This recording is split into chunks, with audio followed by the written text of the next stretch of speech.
Mister Neelakandan, நான் யாருன்னு கேட்க கூடாது, உங்களை எனக்கு எப்படி தெரியும்னு கேட்க கூடாது. ஆனா நான் கேட்கிற கேள்விக்கு நீங்க பதில் சொல்லணும். ஏன் நீங்க இப்படி ஒரு கோழையாவே இருக்கீங்க?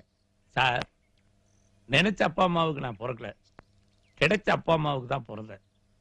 கிடைச்ச அப்பா அம்மாவுக்கு பிறந்ததுனால நினைச்ச குழந்தை பருவம் கிடைக்கல, கிடைச்ச குழந்தை பருவம் தான் கிடைச்சது. கிடைச்ச குழந்தை பருவம் கிடைச்சதுனால நினைச்ச பள்ளிக்கூடத்துல படிக்கல, கிடைச்ச பள்ளிக்கூடத்துல தான் படிச்சேன்.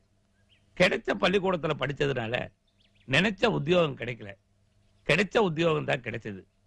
கிடைச்ச உத்தியோகம் கிடைச்சதுனால நினைச்ச பொண்டாட்டி கிடைக்கல, கிடைச்ச பொண்டாட்டி தான் கிடைச்சா. அதுக்கப்புறம் என்னால எப்படி சார் வீரனா இருக்க முடியும்? வடிவேலு, இவர் சொன்னது ஏதாவது புரிஞ்சுதா? நினைச்ச மனுஷனை நீங்க கொண்டு உட்கார வைக்கல, கிடைச்ச மனுஷனை தான் உட்கார வச்சிருக்கீங்க. கிடைச்ச மனுஷனை உட்கார வச்சதுனால நீங்க நினைச்சபடி அவரால் பேச முடியாது. அவருக்கு கிடைச்சபடி